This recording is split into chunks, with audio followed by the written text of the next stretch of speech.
Julius scissor روم کا حکمران ہے اور بروٹس جو کہ روم کا دانشور ہے وہ سیزر کا بہت قریبی دوست ہے۔ بروٹس جولیس سیزر کو قتل کر دیتا ہے اور یہ بات جب روم کے شہریوں کو پتہ لگتی ہے تو وہ طیش میں آ کر محل کا رخ کرتے ہیں تاکہ وہ بروٹس سے سیزر کے قتل کی وجہ جان سکیں کہ اس نے کیوں ان کے حکمران کو قتل کیا۔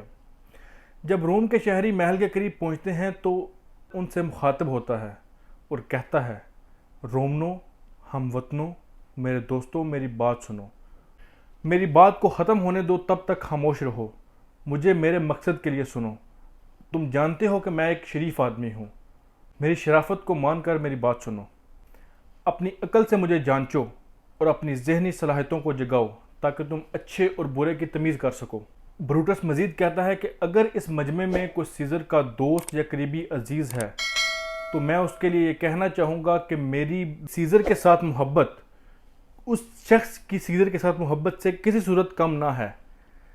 اگر پھر بھی وہ مجھ سے پوچھے کہ تم نے سیزر کو قتل کیوں کیا تو میں اس کا جواب یہ دوں گا کہ میری روم کے ساتھ محبت سیزر کے ساتھ محبت پر غالب آ گئی تھی اور مجھے سیزر کو قتل کرنا پڑا۔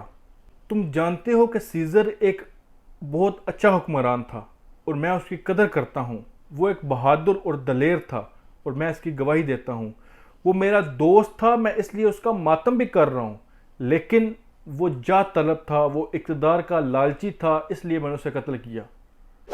کیا تمہیں منظور ہوتا کہ سیزر زندہ رہے اور تم غلام رہو، یا یہ بہتر ہے کہ سیزر مر جائے اور تم آزاد رہو؟ وہ صاحب اقبال تھا، اس لیے میں اس کی قدر کرتا ہوں۔ وہ بہادر بھی تھا، اس لیے میں اس کا احترام بھی کرتا ہوں، لیکن چونکہ وہ جاہ طلب تھا، وہ اقتدار کا لالچی تھا، لہٰذا میں نے اس کو قتل کیا۔ آنسو اس کی محبت کے لیے، فخر اس کی اقبال بلندی کے لیے، عزت اس کی دلیری کے لیے اور موت اس کی جاہ طلبی کے لیے۔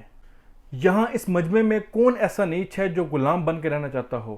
اگر کوئی ہے تو سامنے آئے، کیونکہ میں نے اس کو صدمہ پہنچایا ہے۔ یہ الفاظ تھے بروٹس کے۔ مزید وہ کہتا ہے کہ ایسا کون سا کمینہ یہاں موجود ہے جو اپنے وطن سے محبت نہیں کرتا؟ اگر کوئی ہے تو سامنے آئے، میں اس کا مجرم ہوں۔ یہ کہہ کر بروٹس تھوڑی دیر کے لیے رکتا ہے۔ مجمع پر بالکل سکتہ طاری ہوتا ہے۔ بروٹس پھر مخاطب ہوتا ہے اور کہتا ہے، تو پھر میں نے کسی کو صدمہ نہیں پہنچایا۔ میں نے سیزر کے ساتھ اس سے زیادہ کچھ نہیں کیا جو تم لوگ میرے ساتھ کرنا چاہتے ہو۔ اتنی ہی دیر میں مارک اینٹنی اور کچھ دوسرے لوگ سیزر کی لاش کو لے کر مجمع کے سامنے آ جاتے ہیں اور بروٹس کہتا ہے، یہ دیکھو، مارک اینٹنی سیزر کو لے آیا ہے۔ یہ سیزر کا بہت اچھا دوست ہے اور اس کا اس کے اس قتل میں کوئی ہاتھ نہیں، لیکن اس قتل کا فائدہ مارک اینٹنی کو بھی ہوگا۔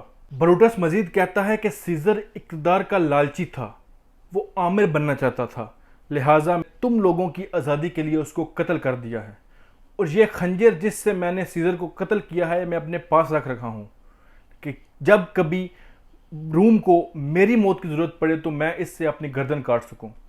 یہ کہہ کر بروٹس خاموش ہو جاتا ہے اور مجمع اس کی اس دل فریب تقریر پر اش اش کر اٹھتا ہے۔ بروٹس مزید کہتا ہے کہ میں اب جانے لگا ہوں اور مجھے اکیلا جانے دو، اور میرے جانے کے بعد مارک اینٹنی کی تقریر سنو۔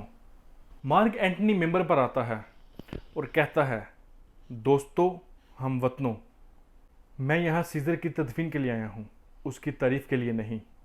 اینٹنی مزید کہتا ہے کہ کسی بھی انسان کے اچھے کام اس کی موت کے ساتھ ہی دفن ہو جاتے ہیں، جبکہ برائیاں رہتی دنیا تک یاد کی جاتی ہیں۔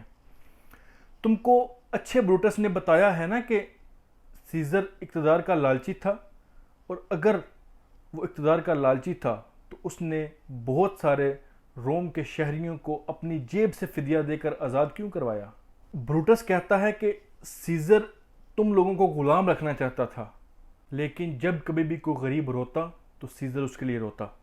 اچھا بروٹس یہ کہتا ہے کہ سیزر آمر بننا چاہتا تھا، لیکن تم لوگوں کے سامنے ہے کہ میں نے 3 مرتبہ اس کو اقتدار کی، تاج کی پیشکش کی، لیکن اس نے ٹھکرا دی۔ میں آپ لوگوں کو بغاوت پر نہیں اکسا رہا، لیکن میں صرف وہ بتا رہا ہوں جو مجھے معلوم ہے، اور میں بروٹس کی بات کو بھی نہیں جھٹلا رہا، کیونکہ بروٹس تو ایک اچھا آدمی ہے، ایک شریف آدمی ہے۔ اچھے بروٹس نے تم کو بتایا ہے کہ سیزر اقتدار کا لالچی، تم لوگوں کو غریب رکھنے والا اور تم لوگوں کا احساس نہ کرنے والا شخص تھا، لیکن میرے پاس سیزر کی یہ وصیت ہے اور میں تم لوگوں کے سامنے یہ نہیں پڑھوں گا، کیونکہ اگر میں نے یہ پڑھی تو اچھے بروٹس نے تم کو جو کچھ بھی بتایا ہے وہ سب اس کی نفی کرے گی۔ مجمع یہ سن کر ایک بار پھر خاموش ہو جاتا ہے اور مارک اینٹنی سے لوگ کہتے ہیں کہ تم ہمیں یہ وصیت پڑھ کر سناؤ۔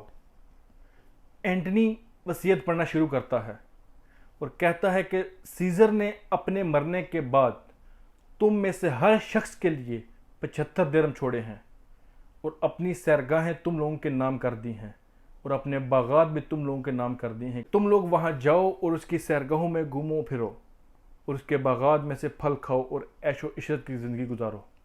یہ سنتے ہی تمام مجمع کی آنکھیں نم ہو جاتی ہیں اور تمام لوگ بروٹس کو برا بلا کہنا شروع کر دیتے ہیں۔